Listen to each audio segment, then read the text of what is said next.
Chapitre 9. Son retour d'entre les morts.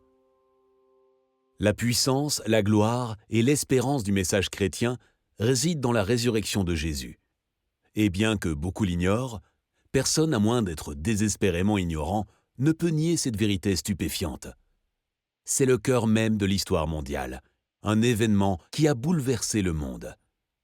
En réalité, c'est ce message que les chrétiens transmettent et devraient continuer à transmettre au monde. Jésus est ressuscité. Et parce que lui, notre représentant, est ressuscité, nous aussi nous ressusciterons et entrerons dans le royaume éternel et glorieux des cieux.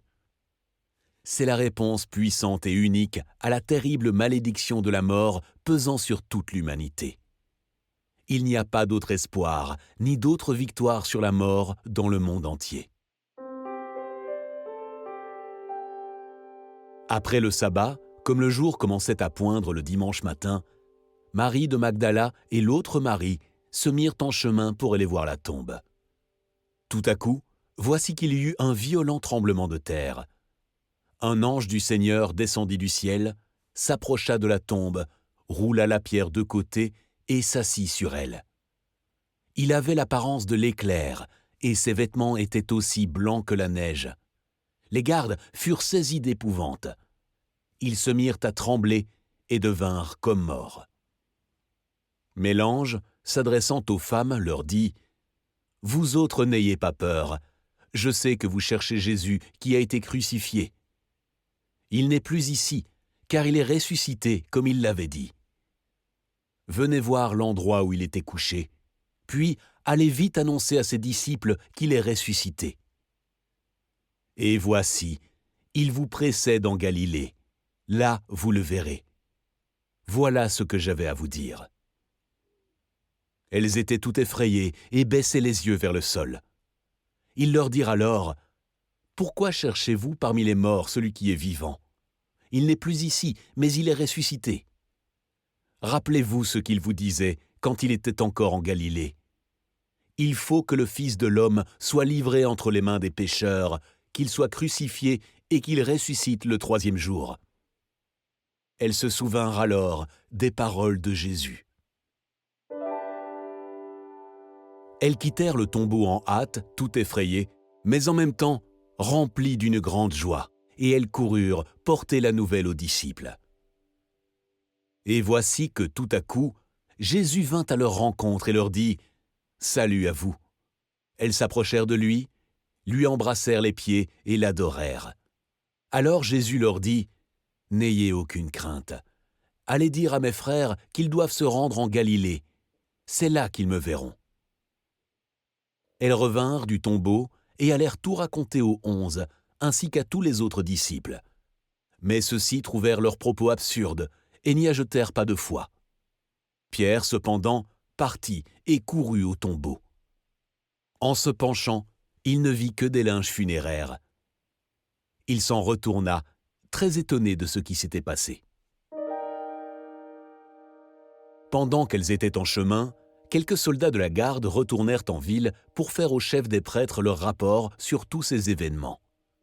Ceux-ci convoquèrent les responsables du peuple et, après avoir délibéré avec eux, versèrent aux soldats une forte somme d'argent avec cette consigne. Vous raconterez que ses disciples sont venus pendant la nuit et qu'ils ont volé son cadavre pendant que vous dormiez. Si jamais l'affaire parvenait aux oreilles du gouverneur, nous saurons lui parler et faire le nécessaire pour que vous n'ayez pas d'ennui. » Les soldats prirent l'argent et se conformèrent à ces consignes. Cette version des faits s'est propagée parmi les Juifs, où elle accourt jusqu'à aujourd'hui. Le même jour, 2 de ses disciples se rendaient à un village nommé Emmaüs, à une douzaine de kilomètres de Jérusalem. Ils s'entretenaient de tous ces événements. Pendant qu'ils échangeaient ainsi leurs propos et leurs réflexions, Jésus lui-même s'approcha d'eux et les accompagna. Mais leurs yeux étaient incapables de le reconnaître. Il leur dit « De quoi discutez-vous en marchant ?» Ils s'arrêtèrent, l'air attristés. L'un d'eux, nommé Cléopas, lui répondit « Es-tu le seul parmi ceux qui séjournent à Jérusalem qui ne sache pas ce qui s'y est passé ces jours-ci ? Quoi donc, leur demanda-t-il. Ce qui est arrivé à Jésus de Nazareth, c'était un prophète qui agissait et parlait avec puissance, devant Dieu et devant tout le peuple. Nos chefs des prêtres et nos dirigeants l'ont livré aux Romains pour le faire condamner à mort et clouer sur une croix. Nous avions espéré qu'il était celui qui devait délivrer Israël, mais hélas, voilà déjà 3 jours que tout cela est arrivé. Il est vrai que quelques femmes de notre groupe nous ont fort étonnés. Elles sont allées au tombeau très tôt ce matin, mais elles n'ont pas trouvé son corps, et elles sont venues raconter qu'elles ont vu apparaître des anges qui leur ont assuré qu'il est vivant. Là-dessus, quelques-uns de ceux qui étaient avec nous se sont aussi rendus au tombeau. Ils ont bien trouvé les choses telles que les femmes les ont décrites, mais lui, ils ne l'ont pas vu. Alors Jésus leur dit : « Ah, hommes sans intelligence, vous êtes bien lents à croire tout ce que les prophètes ont annoncé.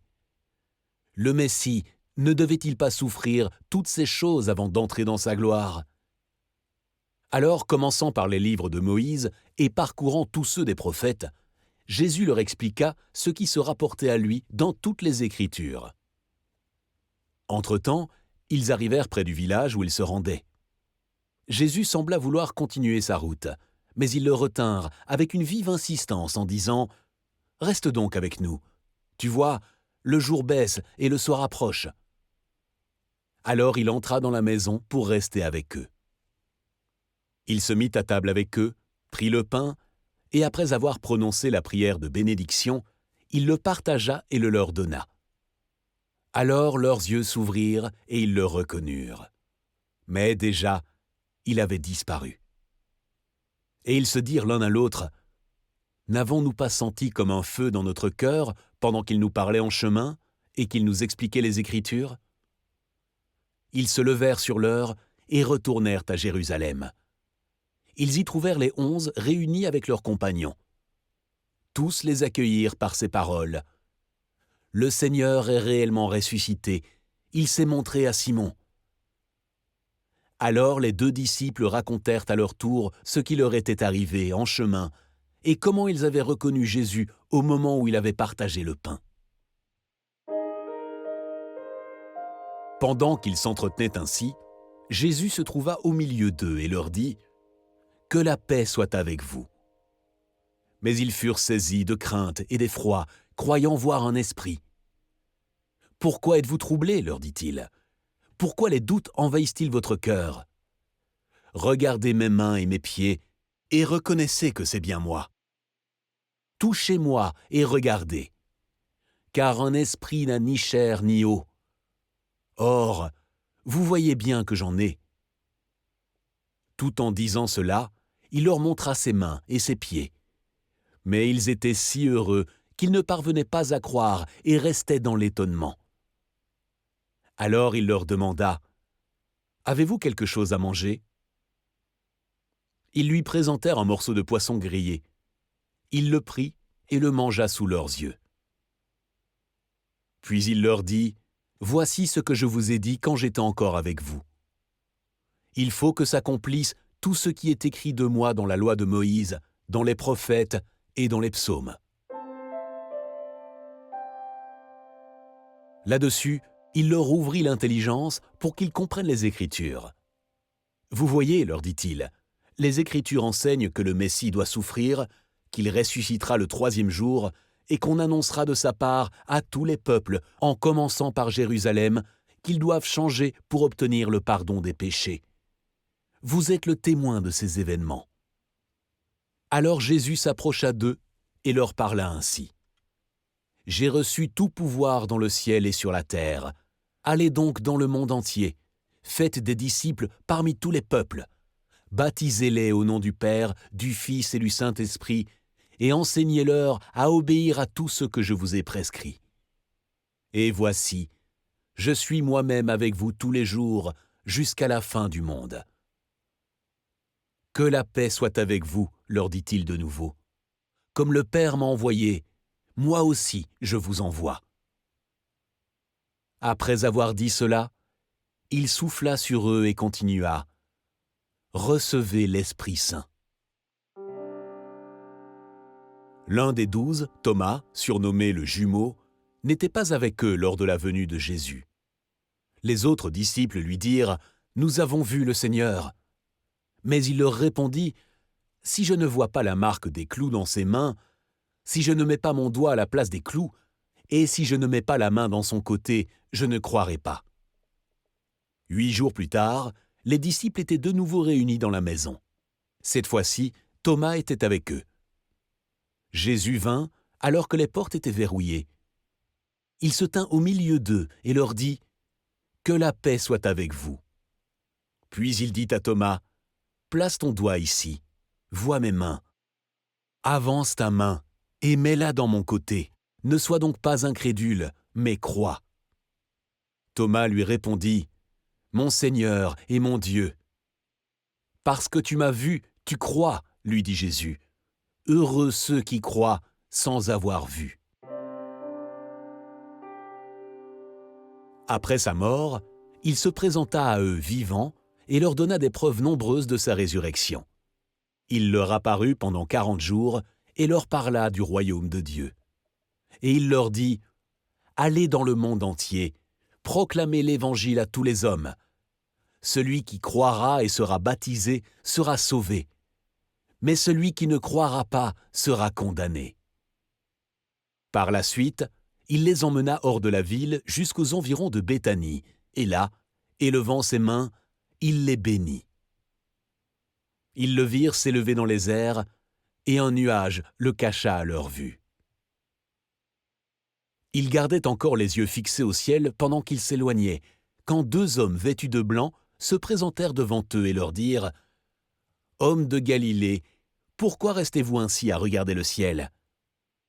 Ce Jésus qui a été enlevé au ciel du milieu de vous en redescendra un jour de la même manière que vous l'avez vu y monter. » Alors, les apôtres quittèrent la colline qu'on appelle Mont des Oliviers, située à environ 1 kilomètre de Jérusalem, et rentrèrent en ville.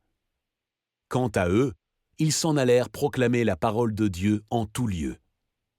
Le Seigneur travaillait avec eux et confirmait leur prédication par les signes miraculeux qui l'accompagnaient. Jésus a accompli, sous les yeux de ses disciples, encore beaucoup d'autres signes miraculeux qui n'ont pas été rapportés dans ce livre. Mais ce qui s'y trouve a été écrit pour que vous croyiez que Jésus est le Messie, le Fils de Dieu, et qu'en croyant, vous possédiez la vie en son nom.